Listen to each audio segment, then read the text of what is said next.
All right, people that pop in. Cool.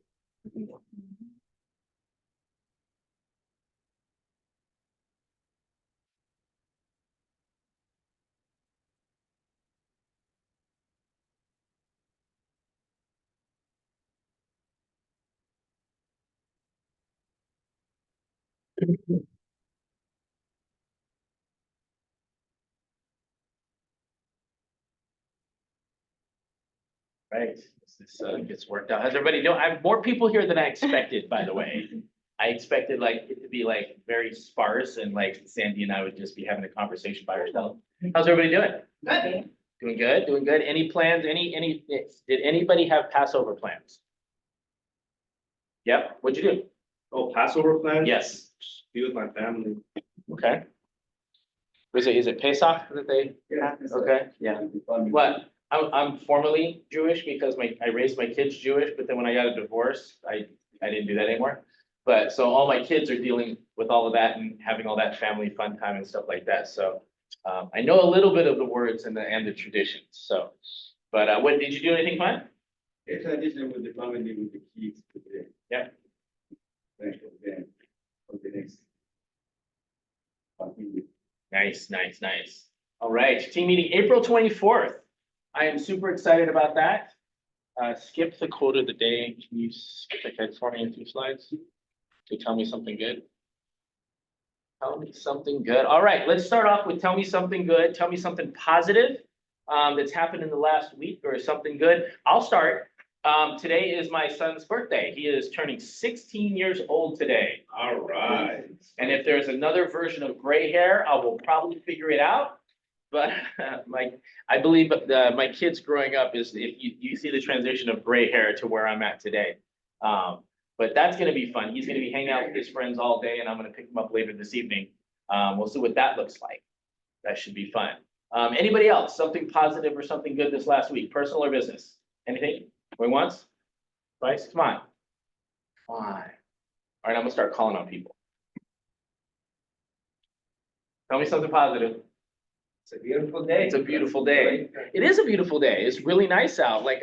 But somebody threatened the rain was gonna come back. Has anybody heard that? Like, I'm done. No more rain. Like, let's not do that anymore. Oh, we have Glenn in the back. Glenn's here. That's a good thing. Glenn. Woo. How are you doing, Glenn?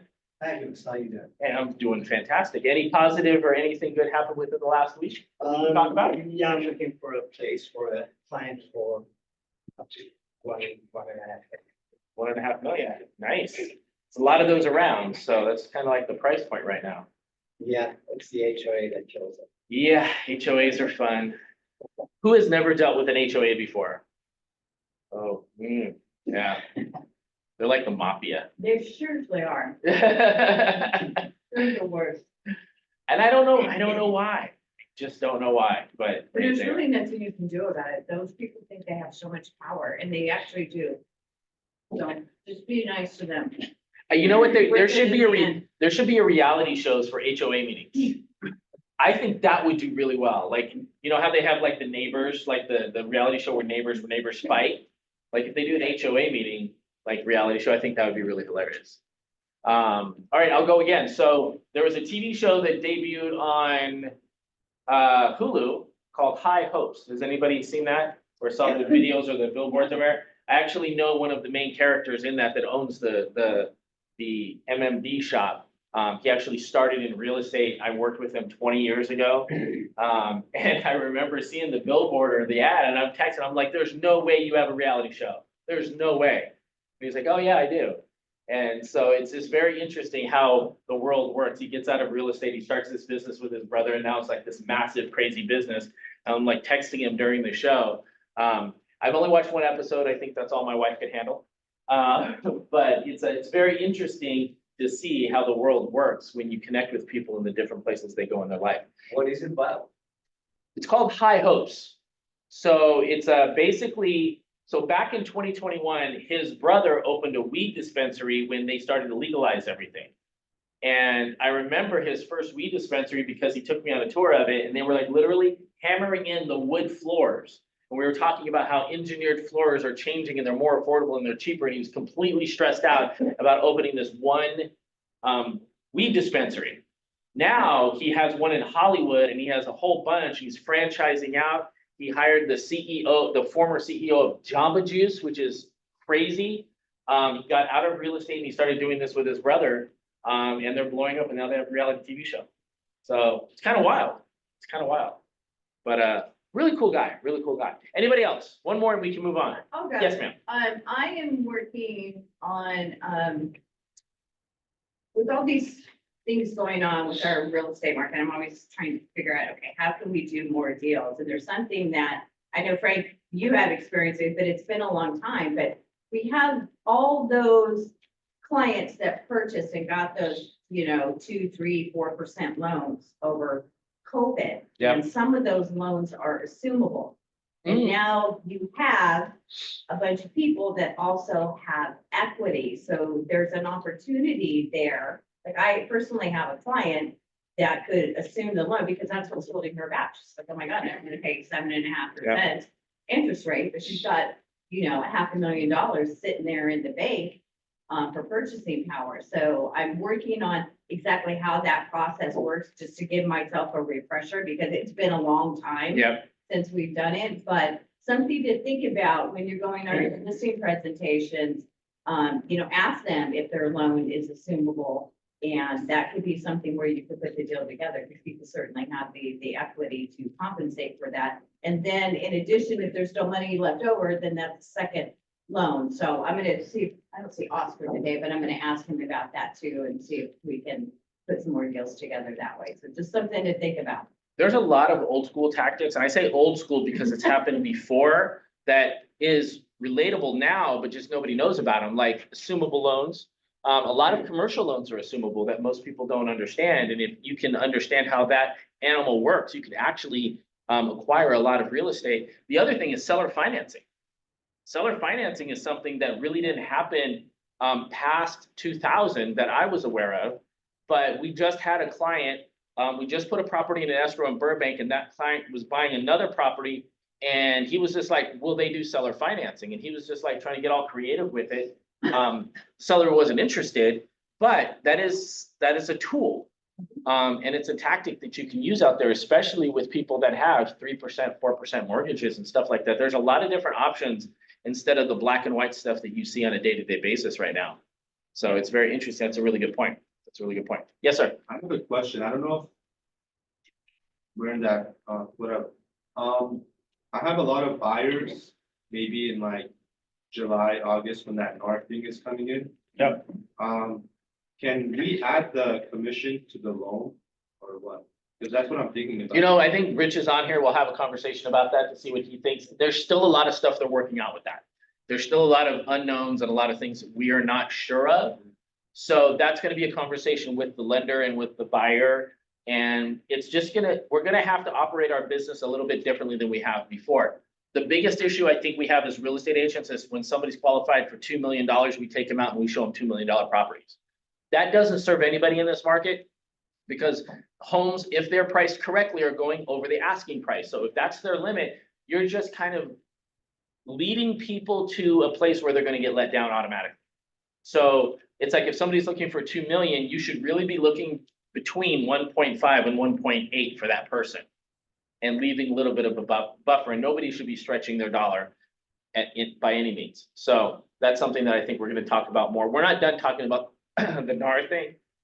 I haven't talked about it a lot for the simple fact that I'm getting tired of talking about it, and we still have a couple of months to go. Yes, Glenn? Yeah, so that client of mine is looking for that, she's looking for 2 million, but I'm looking for the 1.5. Yeah, that's super smart. That's super smart. All right, let's get on with the team meeting here. Is it not? I don't know that it's on. It's probably me. Yep, there it is. There we go. All right, skip that. All right, we want to welcome Mia, Dylan, Chris Mansouri, and Vince to Keller Williams Westside. Welcome, everybody. I don't see anybody here. Oh, Mia's on. Mia's on, so welcome, Mia. We're gonna welcome you when we see you in the office. See what we have here. Look at all these birthdays. Donati, Aaron, Angelica, Casey, Cody, Fariba, Tracy, Mylan, Christopher, and Manu. I think it's Manu.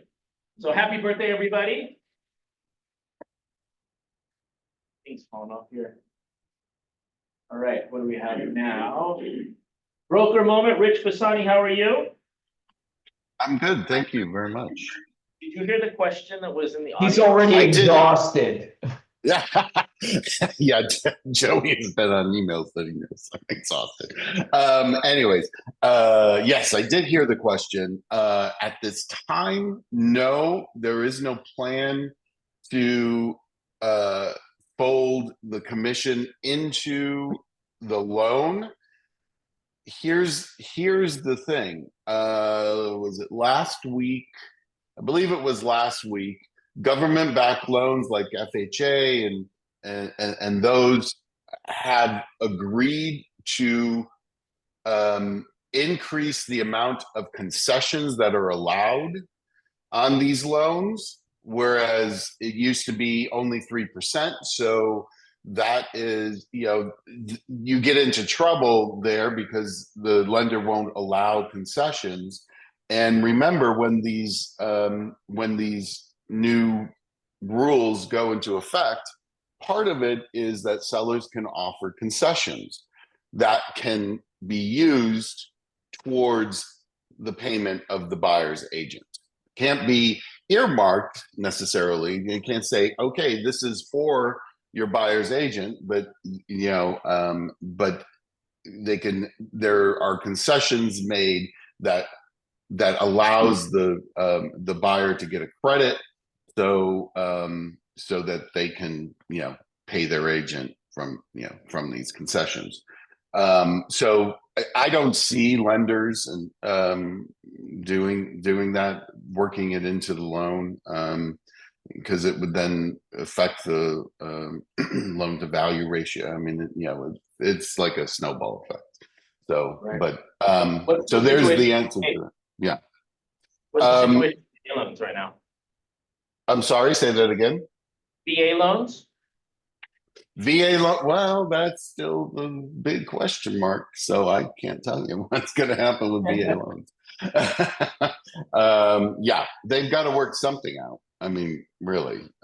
So yeah, I don't know what's happening there, but What else you got for it, Rich? And in talking about that settlement, excuse me, you may have read yesterday or the day before that the judge has preliminarily approved the settlement, and then it probably will look towards November as a final approval on that settlement. So immediately agents are thinking, oh, now we have until the end of the year when all these changes are going to be made.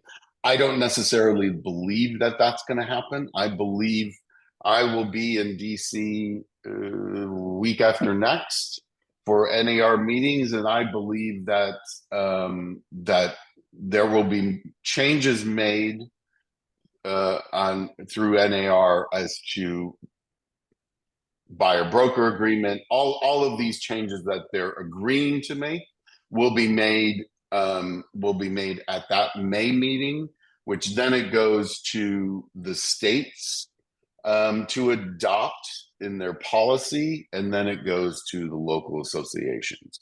So I believe it will. We're probably still looking at July, in my belief. I could be proved wrong, but I think in my belief they're going to make these changes before the case is settled. So Got it. yeah. Are you seeing any? And then go ahead. Go ahead. No, go ahead. No, go ahead. Are you seeing a lot of pushback on buyer agent commission and stuff like that with the other officers that you work with? Here's the thing.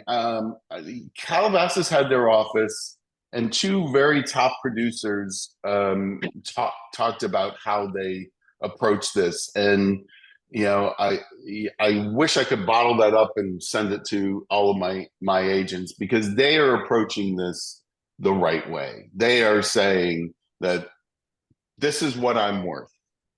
And selling it, that I strongly suggest that, you know, that you offer compensation to the other side. And here's why. You know, you may get a first-time home buyer. They're strapped for cash, and they may not be able to pay their own agent. And you know, they're seeing that maybe the amount of compensation may be reduced a little, maybe to 2 instead of 2.5. But they are getting those commissions agreed upon, those cooperating broker commissions agreed upon. So and I think it's all in the way that you approach this, because I've had another office say, you know, just holding up their hands and say, okay, I'll just put in for my commission. And it's like, no, you should still be doing business the same way that we have been doing business before. You've got to sell to your seller yourself, and tell them why it's important to offer it to the other side. You know, and they've had no pushback. Maybe a little on the amount, but no pushback. So yeah. Yes. So, Yeah, I have a somebody has a question? Sure. I don't think that that's gonna be as much of a challenge for the agents getting that selling office commission if they, you know, sell it right, like you said. I think the challenge that most of us are going to face is on the buyer side, where you've got let's just say a first-time home buyer trying to get them to sign that buyer broker agreement, and they don't have the money to pay that 3% that's in your buyer broker agreement. What is your opinion on how to deal with that? And is there any extra verbiage that we should be writing in that broker agreement to still, you know, take the opportunity to still show them property and hope that we get, you know, that 2.5%, 3% from the seller? Well, first, it's not going to be a choice. They're going to have to sign a buyer broker agreement, because that rule is coming down. And Right. And California is probably still moving forward on the law. So there's no choice there. And you can say, look, we can sign this. I can only show I can show you properties where sellers are offering cooperating compensation, or they're offering concessions. And if that's the case, then you don't have to worry about this. And I brought this up to CAR. Well, what happens if, okay, they can't pay it? Well, there's nothing that says you can't at that point say, seller's agent, I've got this buyer who can't pay my commission. You know, if I will refer this buyer to you, and I'll get a referral fee, so you get something out of your work. Okay. Because of, you know, and there's nothing saying that you can't do that, so that you'll get something out of it. Yeah, so I understand that. But I guess the pushback that I'm even seeing on my own personal business is that they don't see anything else other than that paragraph that states that, you know, if they can't get a cooperating broker's commission that they're paying, they have to pay that 3%, and they don't have that. So they're wondering, can they write something in as a, you know, a clause saying, hey, I don't have that money, and I don't have a eloquent answer for that. There's lots of different reasons why people can't afford properties, right? Yeah. Not being able to pay the closing cost is one of those. Correct. If buyer's commission is one of those closing costs, and that you can't afford, then you can't afford that particular house.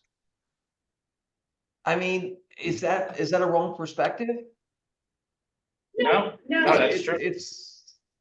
I mean, that's the way I see it is that this is now moved, it's been separated from the seller's closing cost in some cases, and needs to be, the viewed at as a total expenditure or a partial expenditure of purchasing that particular house.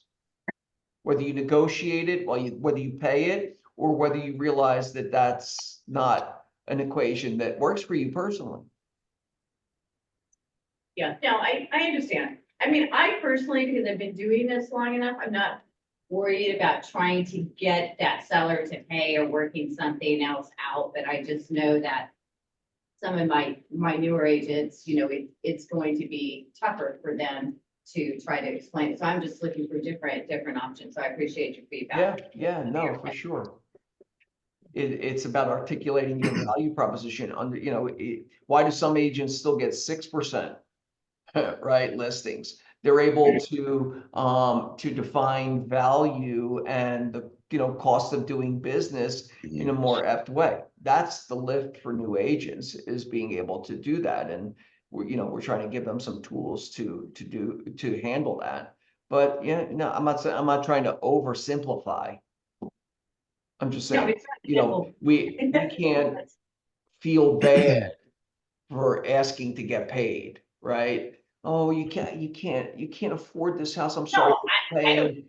It's, I don't feel bad, but yeah, we're gonna have agents that do, and they are not displaying confidence. So I'm trying to give them as much ammunition as possible and also have the courage to say, no, bye, next. absolutely. That's gonna be the reality, you Right. know? Yeah, I Can't agree. I think it's we almost limit easier the for new limit. agents, right? I think it's almost easier for new agents to just bake that in to the whole conversation. The buyer broker agreement, the way, the options in getting paid. I mean, that's just, that's their reality. It's not like a heavier lift, it's just the lift. Yeah. Right, No. and I think they'll have an easier time just saying, oh, okay, that's the way it is. That's the metrics I need to work within. Boom, opposed to re-engineering seasoned agents to That's a whole nother conversation, Joe. right, exactly. I found it And, very. and you, Go and ahead. you can't be afraid to walk away. I think these agents are too afraid. It's like, oh my God, this is the only deal that I have in front of me. I need to take it. Don't really. It's, no good deed goes unpunished. I mean, I say that, I say that all the time to agents, because, you get yourself into a situation and it's like, should have walked away, and don't be afraid. Trust those instincts. You know. Um, Absolutely. yeah. The other thing that I wanted to bring up, and I don't know necessarily that it affects that much of this office, but it may in the future. If any of you are a CRMLS user, CRMLS had a pop-up come up on the 12th of April and it was regarding marketing a property with no listing agreement. So, CRMLS gets these violations, notices that, somebody's marketing a property, and then, and they investigate it as a clear cooperation issue. And so then it'll come back that that there was no listing agreement. Well, previously MLSs, and true in this case, MLSs at that point can't do anything about it. If there's no listing agreement, there's no listing agreement. But here's what's now going to be happening for CRMLS users. Those potential violations that they did nothing with now are going to the local association. And here is why. CRMLS was in a conversation with the DRE.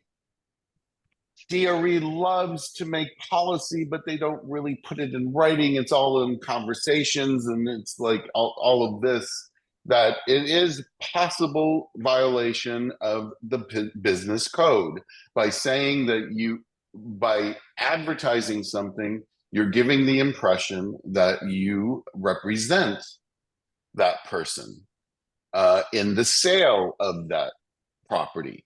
When indeed, if you don't have a listing agreement, you don't really represent that property because there's no agency. In addition, local associations feel that possibly these could be violations of the code of ethics. Specifically 1.3, which is cooperate. One is that you have to, in a non-agency relationship, which this is, you have to be fair to all parties. 3 is cooperation. 12 is, advertising. That goes without saying. There was 9 that everything has to be in writing. So what does this all mean? It means that now they are going to take these that are given to them, and they're going to give them to their grievance committee to look to see for possible violations. Now, what grievance does with it, I don't know. I'll see, because I serve as a liaison to grievance. So I'll see when these come up. Now, I said that this doesn't necessarily affect agents in this office, but I contacted Henry at the MLS and I said, look at what CRMLS is doing. Are you guys going to do this? Because I need to know. And he says, we are discussing it right now with upper management. So they may be doing it too. So when you say marketing, what does that mean? Like when somebody's marketing something, is that like sharing? Facebook or right, a Facebook blast, flyers, any public marketing is considered marketing. And this is a tactic to get around clear cooperation, that everything has to be in the MLS, either be an excluded listing, that it can be marketed within your own office, or or put in the MLS as active or coming soon. So realtors aren't punished enough, right? I'm sorry. I said realtors aren't being punished enough, right? Yeah, I know. So it is out there. It's being discussed, and I know for CRMLS users, they will be turning these over to local associations to deal with. So, all right. Just a bit of warning for you. Yeah. I have a Question. Will this also affect the off-market situation? Will this affect off-market situations? Well, sure. If the clear cooperation was supposed to take care of off-market situations. When you say off-market, I don't know necessarily what you mean by an off-market. If what you mean by off-market is that you went to a seller and the seller said, sure, find me a buyer. I'm not going to sign a listing agreement. Find me a buyer. And then if you bring me a buyer, then I'll give you the commission. For one thing, you have no agreement that they really will give you a commission, because anybody now can come up, you market that. You don't have an agreement. Any agent can go then approach your seller and say, hey, I have a buyer, and I want to write an offer, and you just deal with me. And they say, oh, go talk to my agent. Do you have an agreement with your agent? No. I said, hey, I don't want to deal with your agent because you don't really have an agent. So if you want my buyer, you want my offer, you work with me. There's nothing wrong with that. Yeah. So I mean, reverse that, and it's like, why wouldn't you make getting a buyer broker agreement a standard in your business, right? Today, right? to protect your buyers moving forward. Yeah, but we're talking about sellers. You Okay. have no agreement with the seller. Yeah. So, I mean, that's a realtor practice that I've seen on my entire career, is that people will go talk to a seller and the person doesn't want to list, but they're like, bring me a buyer. And then that agent's like, oh, I have an off-market property. No, Right. you don't. You have a property that's not for sale, like all of them. Right. And so we like to say, oh, it's off market. So when anybody ever tells me I have an off-market property, I immediately go, no, inside my head. It hasn't filtered out. And that's not a good practice. It's not a good practice to do that, because all that means is that you have not been able to handle whatever objection that seller gave you. And if that seller really wanted to sell, he'd sign a contract, because you can sign a contract and have it off market. There's a form for that. So if somebody's really serious about first of all, if somebody really wants to sell, they're not going to have it off market. That is like the silliest thing ever. Like, I don't want exposure. I don't want a lot of people through my house. I don't want the most money. I don't want to be overbid. It doesn't make sense.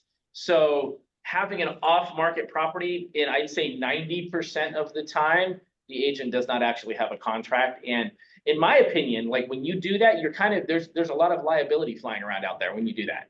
So you just got, and this kind of showcases it in what Rich is saying. So just be careful when you want to say that I have something off market, especially on Facebook, because there's trolls, there's all these people out there on social media that have nothing better to do than report you. And it's sometimes, Tracy and I have had to deal with this. Sometimes it's your friends that report you, which is that's always fun. Yeah, But yeah, the associations and MLSs are not policing the MLSs. This is all self-police. Yeah.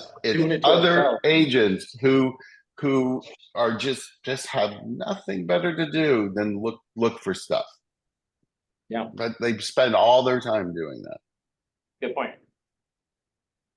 All right. That's it for me. That's enough good news for me. All right. Thanks, Rich. I appreciate your time. Yeah. All right. Let's see what we have here. There we go. All right. We have anything for us, Tammy?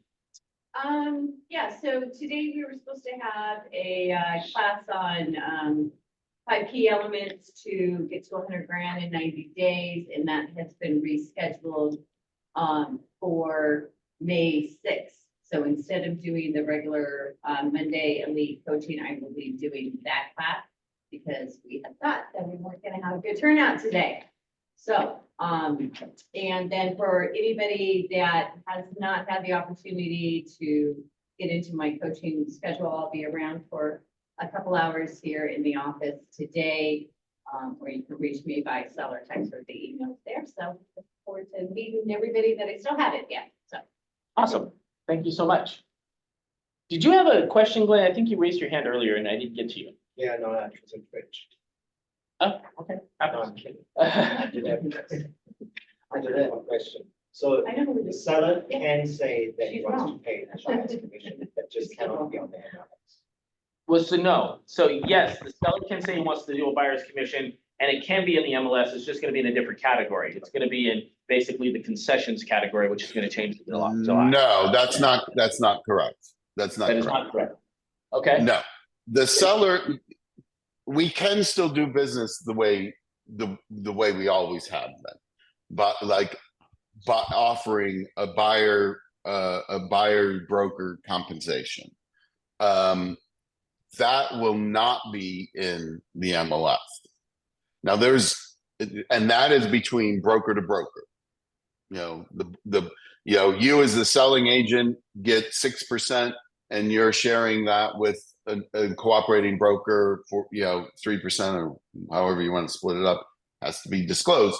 But no matter however you want to split that up, that can still happen. It's just that mechanism will no longer be on the MLS, that you will see what that compensation is going to be.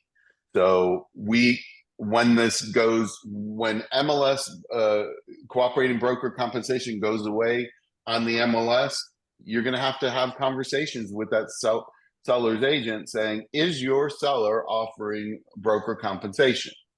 And then they say yes, and then you send over a cooperating broker compensation agreement, and you get it all in writing, and we're good to go. Another mechanism that is being offered is that sellers can offer concessions to the buyer.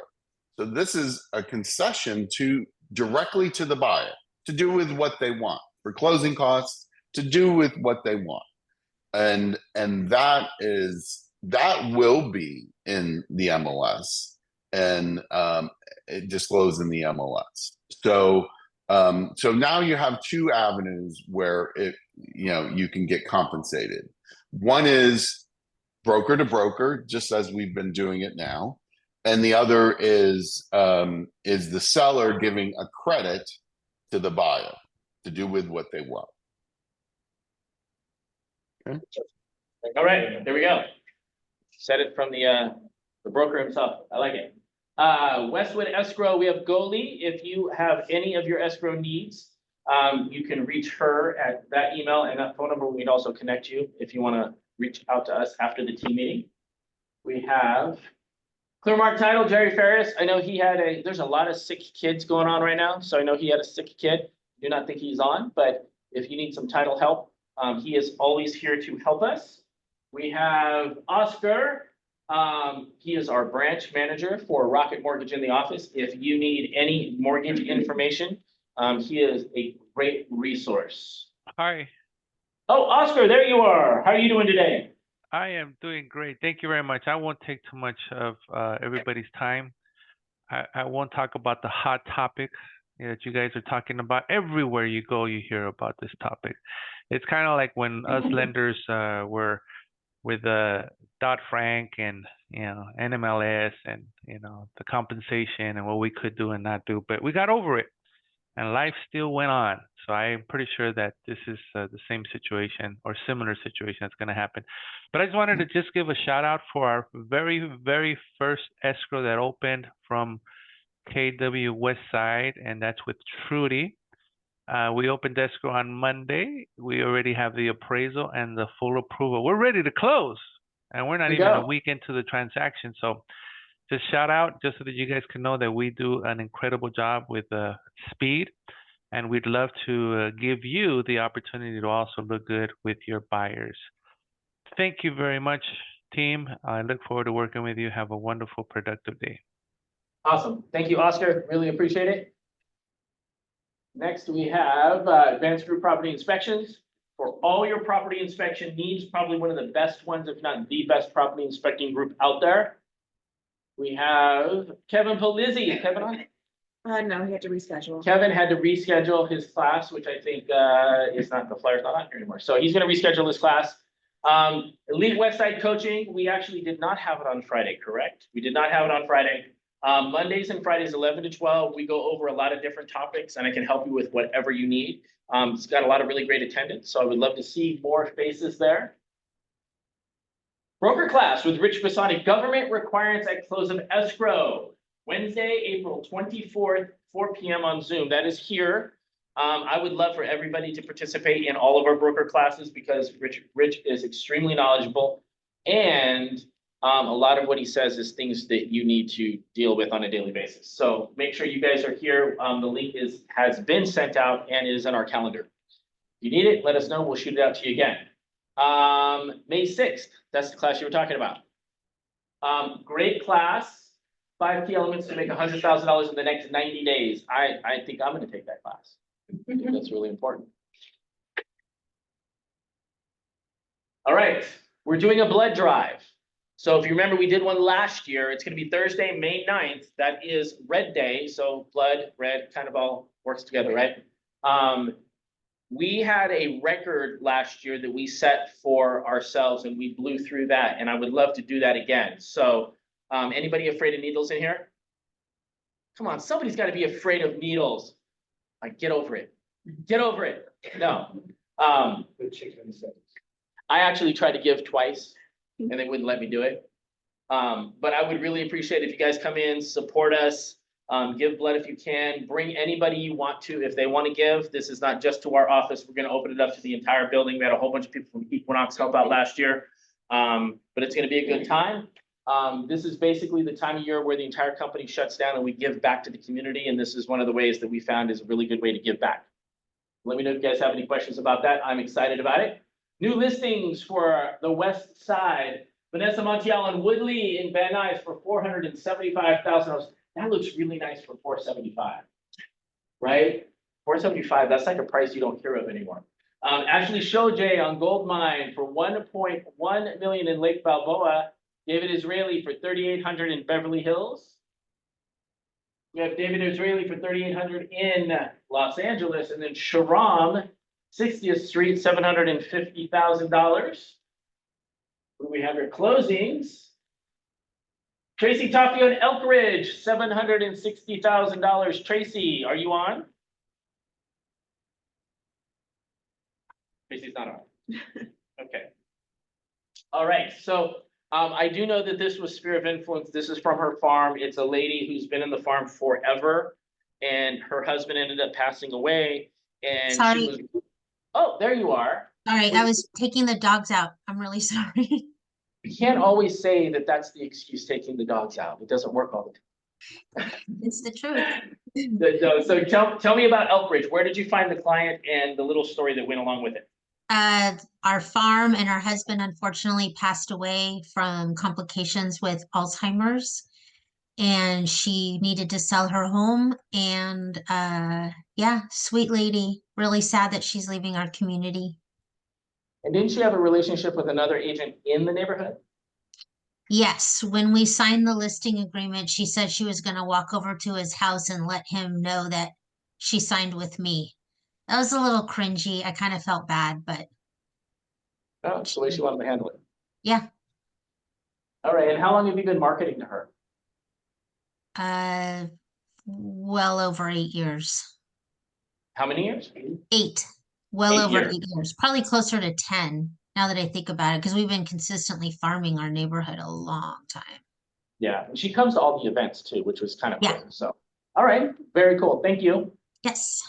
Shoku on Burbank, number 315 in Valley Village for $560,000. David Israeli again, 2650 in West Hollywood.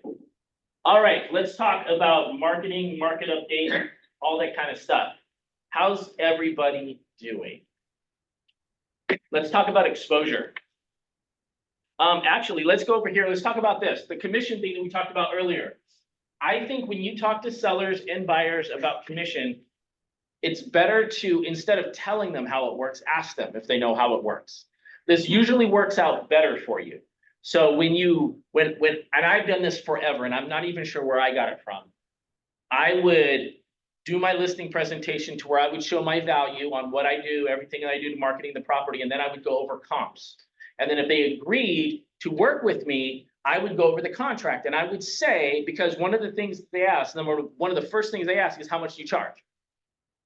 And if it's not in the place to where I want to talk about it, I said, we're gonna get to that here in a second. And I never let them derail from the presentation aspect of it. When I get to the contract, I say, do you know how commission works? And I swear to God, almost every time they say, yes, can you explain it again? If they say yes, and they don't say, can you explain it again? They go, yes, I do. I go, great. Are you okay if I explain it again? And right now you can say, can I explain it again? Because some things have changed. And then what I do is I literally break it down. And the conversation for me, and probably for Tracy as well, is probably not going to change moving forward with this lawsuit. It's just basically, you know, the average commission is around 6%. It's always negotiable. That gets split in half. We offer 3% to the other agent, and we take 3% for the marketing and the sale and all the work that we do on your side of the property. And then we take questions from there. And I point out in the Can I contract. interject something, Frank? Absolutely. It's really important, and it's recommended by CAR that when you go on that listing appointment and you are discussing the commission, you don't have the lines already filled out. That's really important, because that shows it's not really negotiable if you've already got it filled out, or it can be interpreted that way. So they are recommending that that is not filled out. So I just want to make that clear to everybody. Can I ask you a question? 'Cause Sure. I know of an agent that does this. I have an agent Yes. that actually puts in 7%, has it written down for the intent and purpose when he explains it to the client. He says, I would like to do 6% for you instead, and he crosses it out and he puts 6%. Is that recommended or no? That the same thing? No, not on that contract. Hey, here's what I would do. I've got another sheet of paper. Here's how commission works. And here on my other sheet of my legal pad that's sitting right next to the contract, I charge, I charge 7%. But you know what? I'm going to cut that out and I'm going to give you 6. That's acceptable as long as it's not on the contract. As long as you're not bringing a contract to them with numbers already in it. Got it. So you're saying that does that include the price of the house? Price of the house, I think the price of the house is a different scenario, because you can say, here, look, I've done the comps and this is what I think the house should be at. We can always discuss that. But specifically regarding commission, which is what these lawsuits have all been about, then I would not pre-fill that up. Yeah. That's good information. I don't know if Tracy does that or not. I don't remember myself doing it. But Tracy, don't do that. I don't. I'm here to protect myself. Yeah. Frank, stop talking, Lordy. I do know agents that have done that though, so that is actually very, very good. Absolutely. It was a standard practice, but because of all of this and what the lawsuits are about, it's really being stressed not to go in there with a contract that's filled out regarding commission. Awesome. So before we got into that, my whole point is that there are lots of opportunities to explain commission. And if you can explain commission in a very detailed way, you typically will not have a lot of pushback. And when most people, they're fixated on the commission when they actually should be fixated on the net amount that they're walking away with. And then I usually transition the conversation over to, and the first time I ever did this, it was like on a $350,000 property in Granada Hills. It shows you how long ago this was. Is that I was just like, if you walked away out of this house with $250,000 cash in your pocket after everybody is paid, would you be happy? He's like, absolutely. I said, great, that's what this looks like. And then I would map out what that looks like. And I'm like, is that something that you'd be happy with? And he said, yes. And we ended up signing it. It was a 6% commission. It was all the net, and I had all the net sheet and all that kind of fun stuff.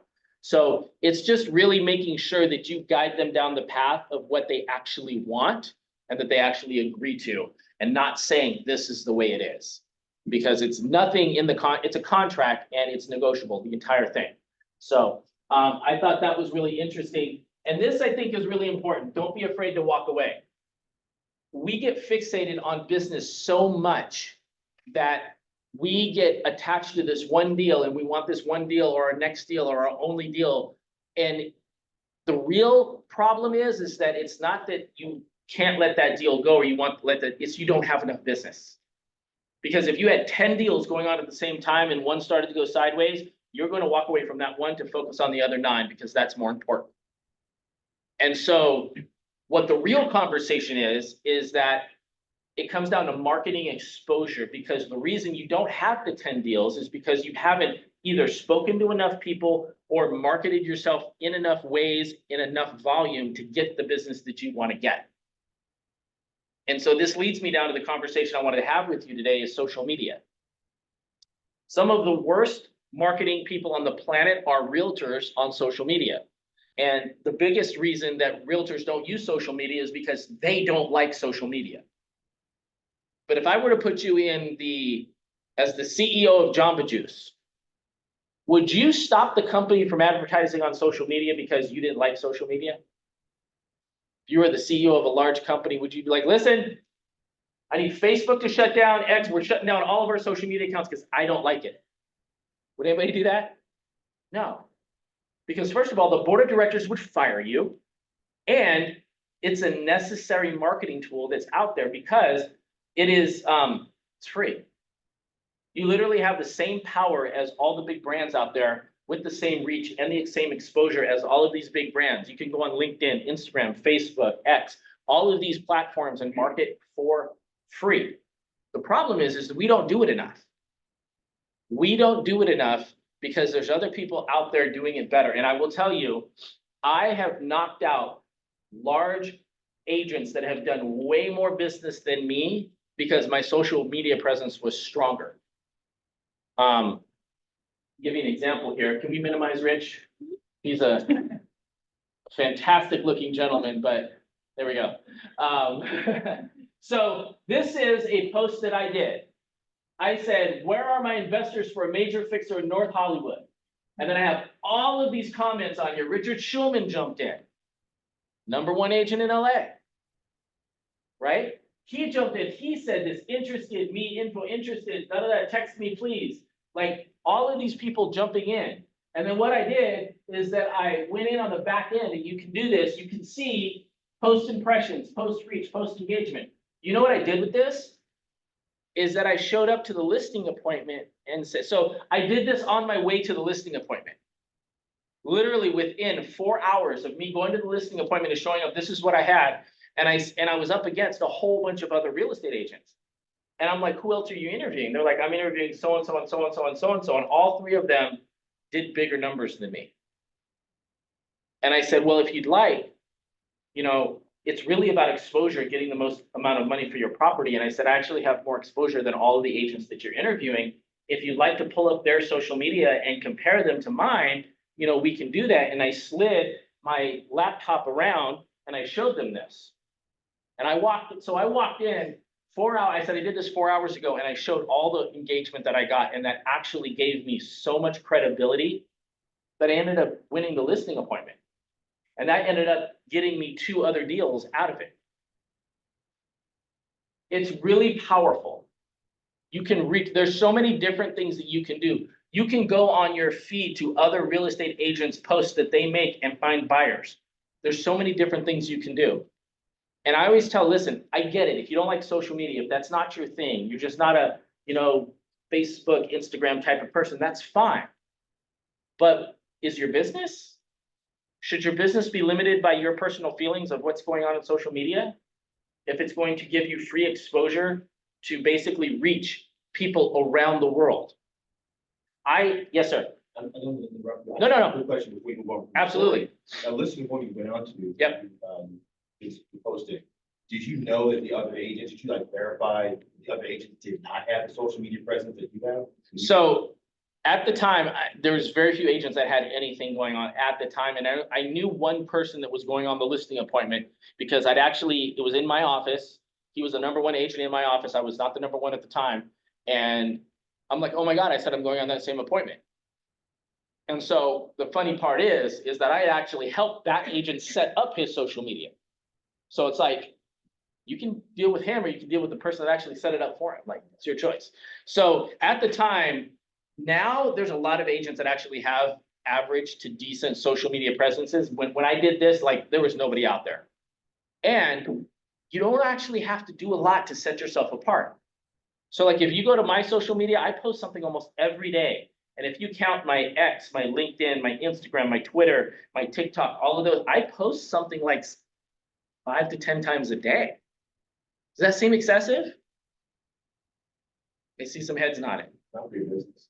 So I want you to go on Google Carl's Jr. and see how many times Carl's Jr. runs an ad per day. It's way more than 10. Way more than 10.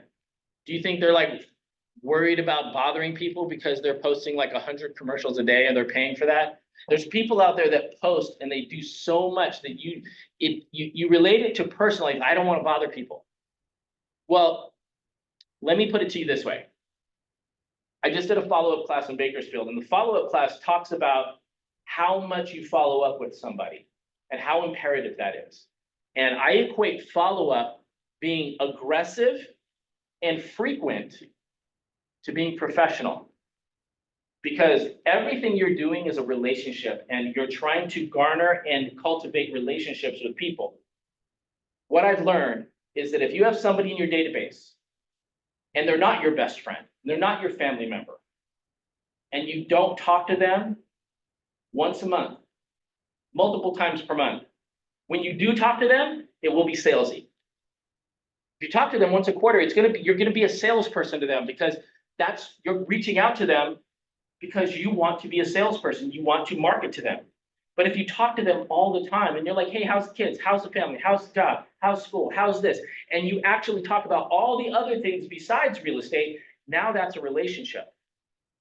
When you decide not to talk to people for lengthy periods of time, and when you do talk to them, that becomes a sales conversation because they know the only reason you're reaching out is because they're in your database and it popped up that you have to talk to them once a quarter. I mean, your best friend's not gonna ever accuse you of being salesy because your best friend knows that you're a real estate agent and you talk to them every day, right? But then when you don't talk to somebody for a long time, you have to reach out and touch them. Like there's a vendor, I'm not gonna say who it is, because everybody knows who it is. But this person I've known for a very long time. When they reach out to talk to me, I 100% know it's for sales. It's not to check on me. They don't care. It's a sales thing because they do it so infrequently. So if you want to change that mindset of the people and how they think about you, talk to them more about the things that they care about, which is them. Everybody cares about themselves more than they care about everybody else. That's just life, right? So when you show a caring for another person, that actually changes things for them. And when you do it more often than not, there's people out here that they don't talk to family members more than a couple times a year. So when you reach out once a month and have communication with them that has nothing to do with you selling a house, when it is time to sell the house, they're going to feel obligated to give that to you because you have a connection in a relationship. Does that make sense? So this is super powerful. Doing things like this should be 100% part of everybody's presentation of this is what I can give you. I can give you within 4 hours, I got 1,000 people to see to be interested in this fixer in North Hollywood. And then again, when you look at it, these are just like 2 small tactics out of 1,000 tactics that I have. You could go on X or on almost any platform and do like hashtag, like I did hashtag I need to move. You have people out there saying, I need to move. I hate my house. I want to move here. I love LA. What would someone that wants to sell their house say? Headed to open house. You could just start searching things and going online and making connections with people. The really cool thing is that when you do this on like X, it's not local, it's global. So if you reach out to somebody that says something and you start having a conversation and start connecting with that person, you could actually say, hey, I know somebody in Florida that can help you. Are you okay if I send you their information? And you create a connection. Now you have a referral situation. There's just so many different ways that you can use social media to market yourself.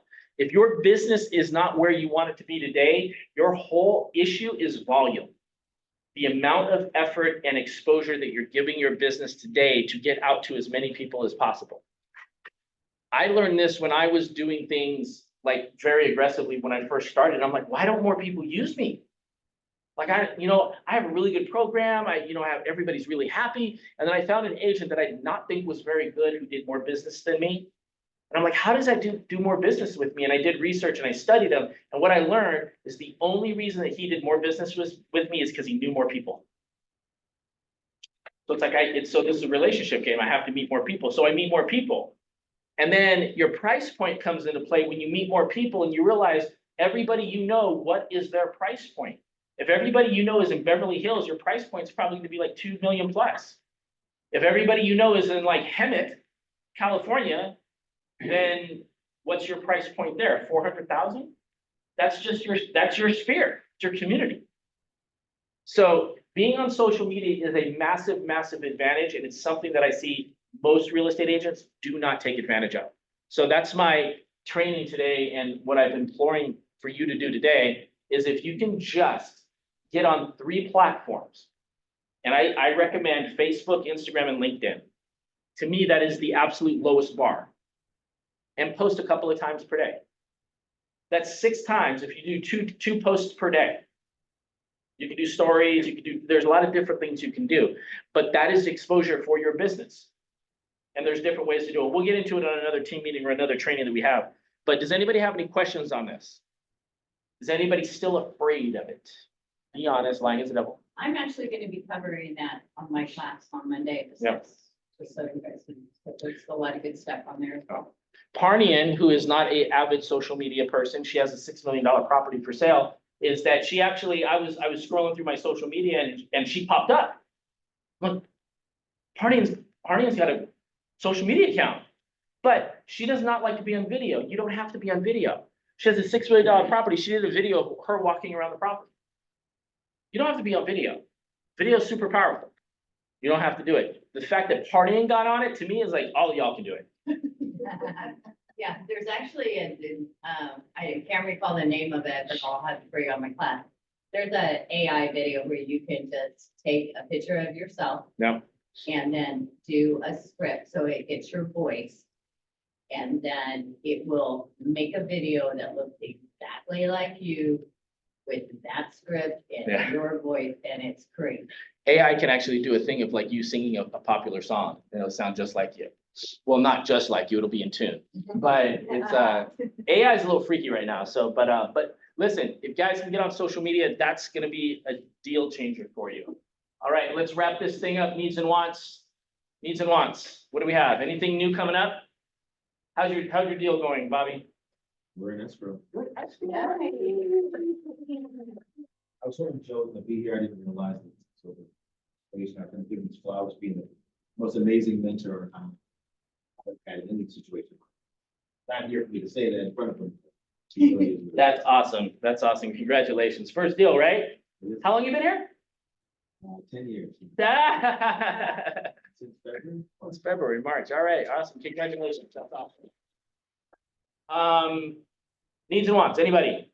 Yes, sir. Open houses, Any open houses going on? Hook up Joseph. love doing them. He loves doing them. He's excited, motivated. Anybody else? Going once? Going twice? Last chance for Zoom. Okay. All right, guys. Thank you so much for coming. Have a fantastic week. I'll talk to you later. Thank you.